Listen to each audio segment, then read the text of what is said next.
Oke, anggap saja hari ini saya ini mentor investasi Anda. Kita akan coba bedah bareng-bareng satu perusahaan yang pergerakan sahamnya itu kayak roller coaster. Saya akan tunjukkan gimana caranya kita melihat lebih dalam, melewati sensasinya, dan menemukan fakta yang sebenarnya. Nah, kita mulai dari sebuah teka-teki ya. Ada saham kodenya GLOB atau PT Globe Kita Terang. Harganya tiba-tiba meroket. Tapi kok tiba-tiba perdagangannya dihentikan sama bursa? Kira-kira ini peluang emas atau justru jebakan yang berbahaya ya? Coba deh, lihat ini. Cuma dalam sebulan, sahamnya loncat hampir 60%. Ya wajar aja kalau Bursa Efek Indonesia langsung turun tangan dan melakukan suspensi. Istilahnya itu untuk periode cooling down atau pendinginan. Untuk bisa paham apa yang sebenarnya terjadi, kita harus kenalan dulu sama perusahaannya. Jadi, siapa sih sebenarnya Globe ini? Oke, yuk kita selami lebih dalam. Garis waktu ini menunjukkan sebuah perusahaan yang terus berubah. Dulu kita kenal sebagai Global Teleshop, pemain besar di retail ponsel. Terus ganti nama. Dan di tahun 2025, mereka umumkan banting setir ke ekonomi hijau dengan teknologi pengelolaan sampah. Sebuah transformasi yang luar biasa kan? Nah, cerita baru inilah yang bikin semua orang heboh dan berspekulasi. Peralihan ke ekonomi hijau, kedengarannya keren dan sangat potensial. Tapi, investor yang cerdas itu tahu, cerita itu baru setengah dari gambaran utuh. Sekarang coba kita kesampingkan dulu ceritanya yang menarik itu.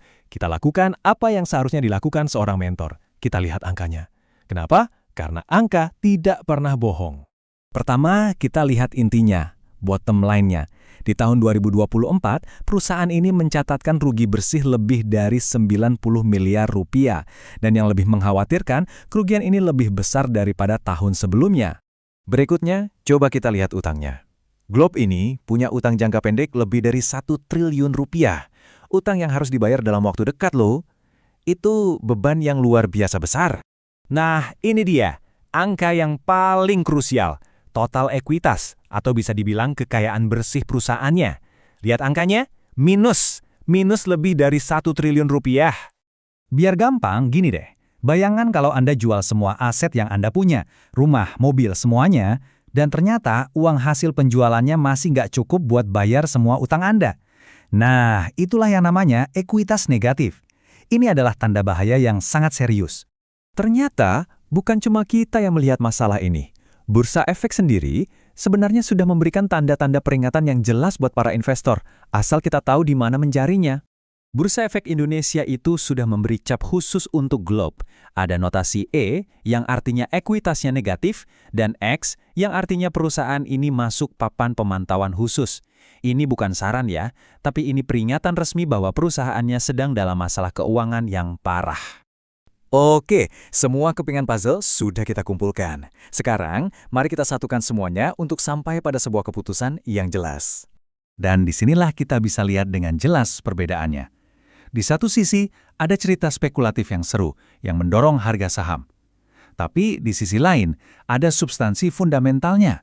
Sebuah perusahaan dengan ekuitas negatif, utang menumpuk, dan rugi terus-menerus.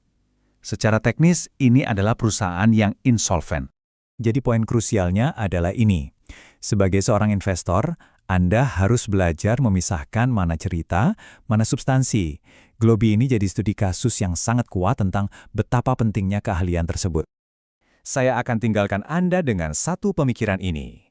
Lain kali kalau Anda melihat ada saham yang jadi buah bibir dengan cerita baru yang kedengarannya fantastis, coba tanyakan ini pada diri Anda sendiri sebelum berpikir untuk berinvestasi.